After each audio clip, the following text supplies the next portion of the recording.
আসসালামু আলাইকুম। প্রিয় দর্শক, অন্য মঞ্চের আলাপচারিতায় আপনাদের সকলকে আমন্ত্রণ জানাচ্ছি।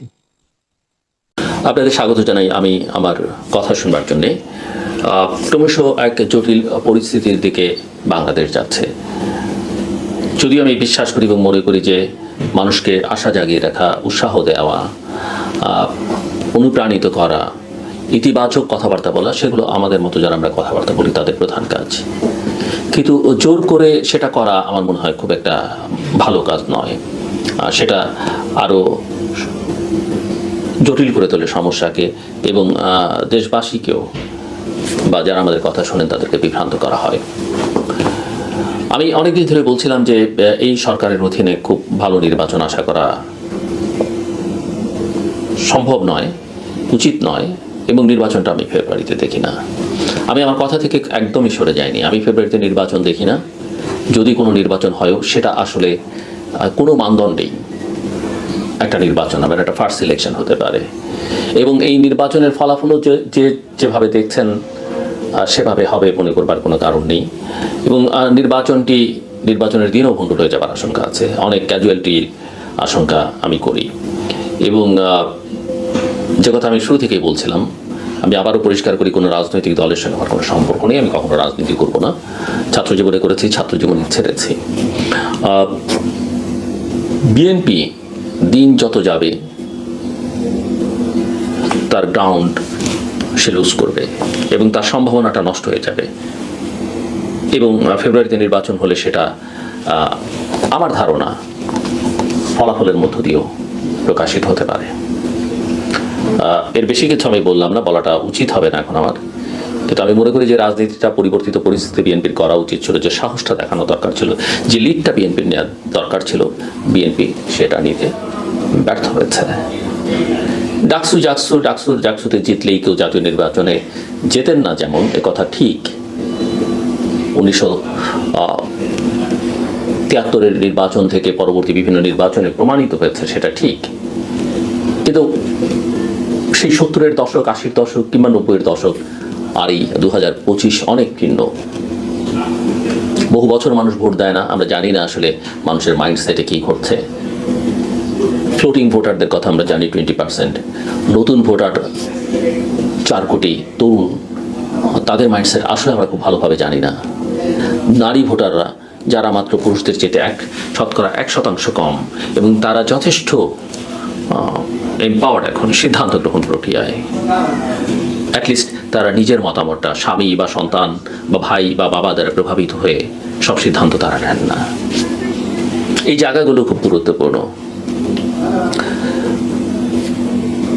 যে প্রশ্নটা, যেমন আমি ডাকসুর কথা বলছিলাম, চাকসু নির্বাচন হচ্ছে, রাকসু নির্বাচন প্রত্যাশন্য, ফলাফল কিন্তু একই ধারায় যাবে বলে আমার ধারণা। এবং একই ধারায় যাবে। এখন এখানে আপনারা বলতে পারেন যে আপনিই তো বলছেন যে এই নির্বাচনের ফলাফল ওটা কিছু হয় না, আবার হয়। ওই যে আমি পরিবর্তিত পরিস্থিতির কথা বললাম। আর আমি বরাবরই বলে আসছিলাম, আমার ক্যাম্পেইনটা প্রধানত ছিল যে জাতীয় নির্বাচন সবার আগে, বাকি সব নির্বাচন তার পরে। আগে আমাদের গ্রাউন্ডটা, পলিটিক্সের যে গ্রাউন্ড, সেটা সেটেলড হোক, আমরা একটা স্থিতিশীলতার মধ্যে যাই। তো সেটা কেউ আসলে শোনেননি, এবং বিএনপির মধ্যে একটা ধারণা ছিল যে তাদেরকেও টাচ করতে পারবে না। বাট তাদের ঘাড়ে যে বিভিন্ন শক্তি এখন নিঃশ্বাস ফেলছে, সেটা তারা আমলে নেননি। একটা আবহ তৈরি করেছে সরকারের দিক থেকে, সেটা তৈরি করা হচ্ছে সরকার সব রাজনৈতিক দল তার সঙ্গে, একমাত্র ফ্যাসিস্টরা বাদে, মানে আওয়ামী লীগ বাদে। এবং তারা এখন জুলাই চার্টার করছেন, একটা ঐকমত্য কমিশন তৈরি হয়েছে, এবং সেই কমিশনের 3 মাসের চর্চার শেষে এখন একটা সনদ স্বাক্ষরিত হবে আগামী 17 তারিখে। প্রথম কথা হচ্ছে যে নিবন্ধিত যে রাজনৈতিক দলগুলো আছে, আমার হিসেব যা বলে অন্তত 30টি রাজনৈতিক দল এই ডায়ালগের প্রসেসের মধ্যে ছিল না, যাদেরকে টাকাই হয়নি। আচ্ছা, 30টির মধ্যে আপনি ধরেন যে আওয়ামী লীগকে সরকারি আদেশে, নির্বাহী আদেশে তার কার্যক্রম স্থগিত করা হয়েছে, আওয়ামী লীগকে আপনি বাদ রাখলেন, বাকিরা নেই। যাদের নিয়ে চর্চা করা হয়েছে, এই ডায়ালগ হয়েছে, ধারণা করা হচ্ছে যারা সবাই মিলে এখন স্বাক্ষর করবেন, আমার ধারণা মোটামুটি বেশ কয়েকটি না হলেও অন্তত কয়েকটি রাজনৈতিক দল 4-5-7টা হতে পারে, তারা এই সনদে স্বাক্ষর করবেন না 17 তারিখে। এবং পরিস্থিতি জটিলতা দেখেন, আমি নিজে যখন সরকারকে নিরপেক্ষ বলি না, অনেকে অসন্তোষ প্রকাশ করেছে। এখন এনসিপি বলে যে এই সরকার নিরপেক্ষ নয়, তারা উপদেষ্টাদের বিরুদ্ধে প্রতিনিয়ত কথা বলছে এবং উপদেষ্টাদের এক্সিট নিয়েও এনসিপি নেতারা কথা বলছেন, স্বয়ং নাহিদ ইসলাম কথা বলছেন। বিএনপি প্রশ্ন তুলছে যে কোনো কোনো উপদেষ্টার কার্যক্রম তাদের ভালো লাগছে না, প্রশ্নবিদ্ধ, ষড়যন্ত্রের গন্ধ তারা পায়। একই কথা জামায়াত ইসলামের নায়েবে আমির ডক্টর আব্দুল্লাহ তাহের তিনিও বলছেন। তিনি তো আরো ভয়ঙ্কর কথা বলেছেন, এই উপদেষ্টারা ষড়যন্ত্রে লিপ্ত, এই উপদেষ্টারা কে কি বলছেন, কার সঙ্গে কি আছে যোগাযোগ, তাদের সবকিছু রেকর্ড করা আছে এবং সময় মতো ছেড়ে দেওয়া হবে। অর্থাৎ আমরা যে ফোন আলাপ রেকর্ডের কথা বলি বা বিভিন্ন মিটিংয়ে এই যে লুকিয়ে অন্যের কথা ধারণ করবার কথা বলি, যেগুলো নিয়ে আমরা দীর্ঘদিন সমালোচনা করছিলাম, সেটা হয়ে গেছে অলরেডি। কিন্তু সেই সমালোচনার চেয়ে বড় কথা যে এই উপদেষ্টাদের বিরুদ্ধে অনেক কিছু রেকর্ড করা আছে এবং সেটা তারা প্রচার করে দেবেন। সেটা প্রচার করলে আমি মনে করি যে মিস্টার আব্দুল্লাহ তাহের, অন্তত এটুকু আমি বিশ্বাস করি, আমি তাকে খানিকটা ব্যক্তিগতভাবে চিনিও, তিনি আমার শোতেও আগে এসেছেন অনেক আগে, তিনি মিথ্যে বলছেন না, অন্তত এই জায়গায় মিথ্যে বলছেন না। চিত্রটা কি দাঁড়াবে? তারপরে ধরেন এই যে উপদেষ্টাদের দুর্নীতির খবর যেভাবে বেরোচ্ছে নানা মাধ্যমে, নানা পত্রপত্রিকায়, সোশ্যাল মিডিয়াতে, এবং তাদের যে পারফরমেন্স, এবং তাদের একটা বড় অংশই যে কোনো দিন আপনি বিবেচনা করলে দেখবেন দেশের বাইরে। কেন তারা দেশের বাইরে? কি তারা অর্জন করছেন? কি দেশের জন্য নিয়ে আসলেন? আমি তো বাইরের দুনিয়া থেকে দুঃসংবাদ ছাড়া কোনো ভালো সংবাদ বাংলাদেশের জুড়ে দেখি না। আর যেগুলো ভালো সংবাদ বলে প্রচার করা হয় একই স্টাইলে, আগের স্টাইলে, সেগুলো হচ্ছে রুটিন ওয়ার্ক। ওটা আপনি এফোর্ট দিলেও পেতেন, না দিলেও পেতেন। অনেকে মন খারাপ করবেন, আমার সমালোচনা করবেন। ডোনাল্ড ট্রাম্পের সঙ্গে তার যে ট্যারিফ সংক্রান্ত ডিসিশন, এই ডিসিশনে আমাদের যে অর্জন, কোত্থেকে কমিয়ে কত আনা হচ্ছে, আমি মনে করি এটা আমাদের নেগোসিয়েশনের ফল। নেগোসিয়েশনটা ছিল রুটিন। এটা ট্রাম্প অ্যাডমিনিস্ট্রেশনের ডিসিশন, সে কাকে দেবে, কতখানি সুবিধা কাকে দেবে না, ওই সিদ্ধান্ত তার নেওয়া আছে, বাকিটা রুটিন ওয়ার্ক। এবং এত এত খবর পত্রপত্রিকায় প্রকাশিত হওয়ার পর প্রফেসর মোহাম্মদ ইউনূস একজন উপদেষ্টার বিরুদ্ধে কোনো ব্যবস্থা নেননি। তার সমস্যাটা কোথায়? সমস্যা কি এটা যে তিনি আসলে এইসব বিষয় নিয়ে খুব একটা ভাবছেন না? তিনি নিজের প্রতিষ্ঠানগুলোর সুযোগ সুবিধা গুছিয়ে নেওয়াটাই তার প্রধান কাজ? বা 14 মাসে 14 বার বিদেশ সফর, তার মধ্যে দুটো তিনটা মাত্র রাষ্ট্রীয় সফর, দেশের অর্থ ব্যয় করে? জানি না সেই কারণে তিনি করছেন কিনা। বাট সবার মধ্যে এক ধরনের নাইভিটি, কিছুই বোঝেন না, কিছুই, সব শিশু সুলভ আচার আচরণ। কিন্তু শিশুরা আবার অন্যায় অপকর্ম থেকে নিজেকে একজনও দূরে রাখছেন না। কথাবার্তায়, আচরণে 53 বছরে 54 বছরে কিছু হয়নি যারা বলছেন 1 বছরে পারবেন না, কিন্তু লুটপাট দুর্নীতি সেটা তো ঠিকই করতে পারলেন। আসেন এবার সবচেয়ে ভয়ঙ্কর জায়গা যেটা এখন তৈরি হচ্ছে দেশের জন্য, সবচেয়ে দুর্ভাবনার বিষয়, সেটা হচ্ছে আমাদের স্বাধীনতা সার্বভৌমত্ব রক্ষার যে প্রতিষ্ঠান, সেনাবাহিনীকে বিতর্কের মধ্যে ঠেলে দেওয়া হচ্ছে। সেনাবাহিনীকে এক ধরনের অস্থিরতার মধ্যে ঠেলে দেওয়া হচ্ছে। আমরা কোনো অবস্থাতেই 75-এর পুনরাবৃত্তি চাই না। আমরা আমাদের সেনাবাহিনী সুশৃঙ্খল, ইয়েস, একথা বলতে দ্বিধা নেই। আমি বিশ্বাস করি আমাদের সেনাবাহিনীর যারা আছেন তারাও এতে মন খারাপ করবেন না বা অস্বীকার করবেন না যে সেনাবাহিনীর কতিপয় সদস্যের বিভিন্ন সময়, সে স্বাধীনতা উত্তর কাল থেকেই, পর থেকেই কারো কারো ভূমিকা সেনাবাহিনীকে প্রশ্নবিদ্ধ করেছে, বিতর্কিত করেছে। তাদের কারো বিচার হয়েছে, কারো বিচার হয়নি। বিচারটা হওয়া দরকার, কিন্তু সেটা অফকোর্স সেনাবাহিনীর শৃঙ্খলা বজায় রেখে তার আইনের মধ্য থেকে সেটা করা উচিত। এই প্রতিষ্ঠান যদি অস্থির হয়ে ওঠে, এই প্রতিষ্ঠানের ভেতরে যদি অস্থিরতা তৈরি হয়, আমাদের দেশের জন্য ভয়ানক বিপদ ডেকে আনবে। আমরা অনেক কিছু বলতে পারি, অনেক কিছু অস্বীকার করতে পারি, কিন্তু একথা তো বাস্তব সত্য যে জুলাই অভ্যুত্থানে যদি সেনাবাহিনী জনগণের পাশে, ছাত্রদের পাশে না দাঁড়াতো, এই অভ্যুত্থানের রূপ নিত কিনা, $1 মিলিয়ন কোয়েশ্চেন। 1990-ও সেই একই কথা।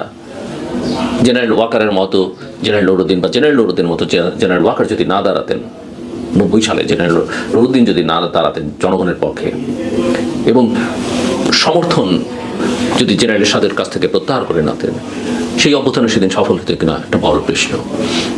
সাবরা এই যে বিতর্কিত সেনাপ্রধানকে সরিয়ে দিতে হবে, তার বিরুদ্ধে ওই জেনারেলদের এটা করতে হবে, কু হচ্ছে, এটা হচ্ছে, ওটা হচ্ছে, সেনা ক্যান্টনমেন্ট করে দেবে, এগুলো দেশের জন্য কোনো অবস্থাতেই কল্যাণকর নয়, কোনো অবস্থাতেই কল্যাণকর নয়।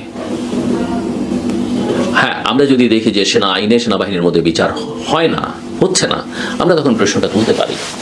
সেনাবাহিনী নিয়ে আগের মতো যে আর আলোচনা করা যাবে না, সেই জায়গাটা থেকে বাংলাদেশ অনেকখানি সরে এসছে, এটা কোনো কোনো ক্ষেত্রে ইতিবাচক হয়তো, কিন্তু তারপরও মাথায় রাখতে হবে আমরা যেন প্রতিষ্ঠানগুলোকে প্রশ্নবিদ্ধ না করি, বিতর্কিত না করি। রাষ্ট্রপতিকে নিয়ে অনেক কথা হচ্ছে, রাষ্ট্রপতির ছবি নামিয়ে ফেলা হচ্ছে। তিনি রাষ্ট্রপতি থাকবেন, আপনার দেশের আইন অনুযায়ী আপনি রাষ্ট্রপতির ছবি সরকারি অফিসে থাকবে, সেটা আপনি নামিয়ে ফেলেন কিভাবে?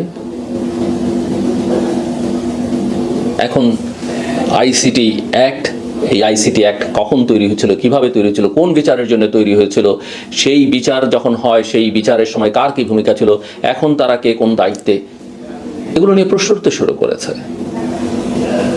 এবং সেনা কর্মকর্তাদের যারা অভিযুক্ত তাদেরকে সিভিল কোর্টেই বিচার করতে হবে, আনতে হবে। এই বয়ান যারা হাজির করছেন জোরের সঙ্গে, এটা আমার মনে হয় ঠিক নয়। আমি ব্যক্তিগতভাবে ভিন্ন মত পোষণ করি।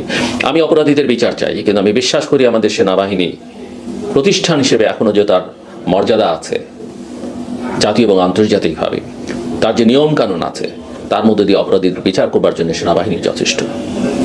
মনে রাখতে হবে সেনাবাহিনীকে, মিলিটারিকে, সিভিল মিলিটারি এই সম্পর্কটা, এটাকে মিলিয়ে ফেললে সেটা সিভিলিয়ানদের জন্য ভালো হয় না, মিলিটারির জন্য ভালো হয় না। তেল আর পানি যেমন মেশে না, কিন্তু পানিও গুরুত্বপূর্ণ, তেলটাও কখনো কখনো গুরুত্বপূর্ণ, এটা আমাদের মাথায় রাখতে হবে। আমরা হয়তো সিভিলিয়ানরা সবসময় সেনাবাহিনীকে গুরুত্বপূর্ণ মনে না করতে পারি, কিন্তু মনে রাখতে হবে কখনো কখনো তারাই সবচেয়ে গুরুত্বপূর্ণ হয়ে ওঠে।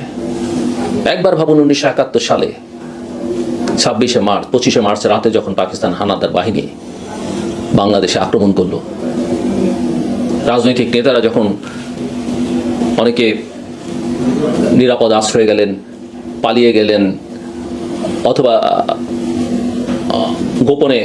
গোপন আস্থানায় চলে গেলেন, যেতে বাধ্য হলেন, কেউ কেউ গ্রেফতার হলেন, তখন সেনাবাহিনীর মাত্র একজন মেজর জিয়াউর রহমান চট্টগ্রামের কালুরঘাট থেকে যে ঘোষণা দিলেন, প্রথমে নিজেকে রাষ্ট্রপতি বলে এবং পরে বঙ্গবন্ধু শেখ মুজিবুর রহমানের পক্ষে, সেই ঘোষণা মানুষকে অনুপ্রাণিত করেছে। একজন মেজরের বয়স কত, কিন্তু ইস্যুটা জিয়াউর রহমান মেজর তা নয়।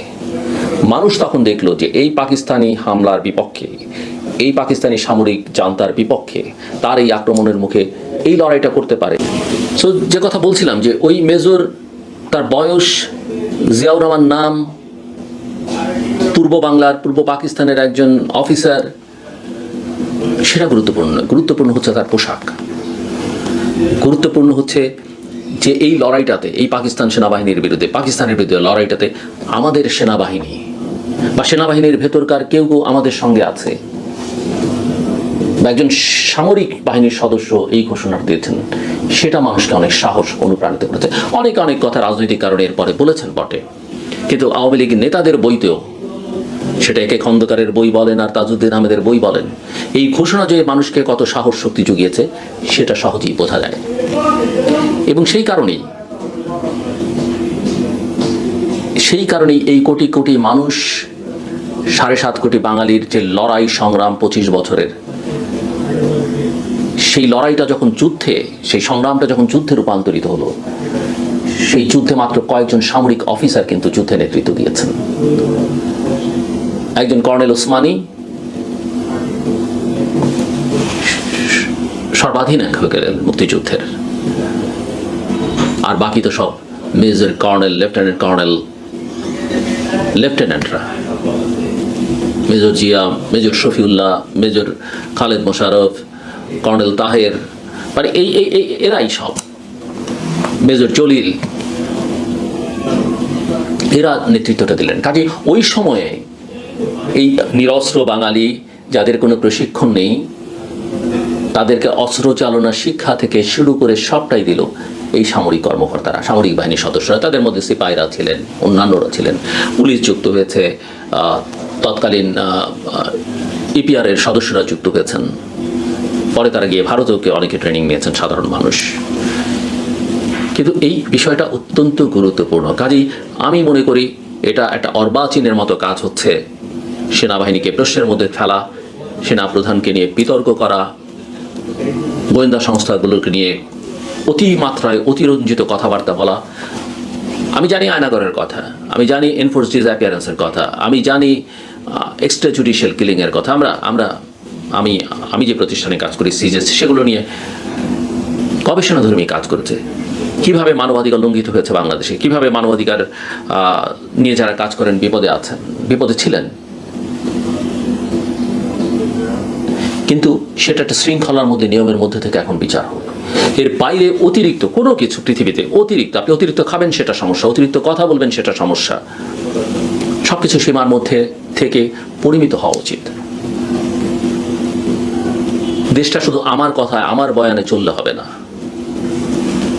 বা কোনো দলের রাজনৈতিক নেতার দলের একার কথায় চললে হবে না।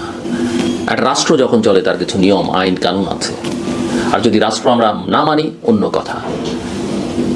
এই সরকার কি করবে? এই সরকারের, এই সংবিধানের আওতায় শপথ নেওয়া সরকার, সেই সরকার কিভাবে সংবিধানকে ছুঁড়ে ফেলে, সংবিধানকে অস্বীকার করে? সম্ভব নয়। একটা রাখতে গেলে আরেকটা টিকবে না। কথাগুলো গভীরভাবে বিবেচনা করা দরকার। আমি বারবার বলছি, বহুদিন ধরে বলছি, এবং আমি সেটা আওয়ামী লীগ সরকারের আমল থেকে বলছি, বাংলাদেশ একটা প্লে গ্রাউন্ডে পরিণত হতে যাচ্ছে। আমরা যদি সজাগ না হই, সতর্ক না হই, কারণ প্রত্যেকের চাওয়া আছে, প্রত্যেকটা দেশের আন্তর্জাতিক শক্তির তার চাওয়া আছে, আমি তাদেরকে দোষারোপ করছি না। কিন্তু সেই চাওয়ার সঙ্গে সঙ্গতি রেখে আমরা আমাদের স্বার্থ, আমরা আমাদের নিরাপত্তা, আমরা আমাদের স্বাধীনতা, আমরা আমাদের সার্বভৌমত্ব কীভাবে অক্ষুণ্ণ রাখবো, সেটাই আমাদের কাছে গুরুত্বপূর্ণ। আমি বলছি না আপনি মার্কিন যুক্তরাষ্ট্র, চায়না, ভারত, পাকিস্তান কারোর সঙ্গে লড়াই করেন, বিরোধে জড়ান।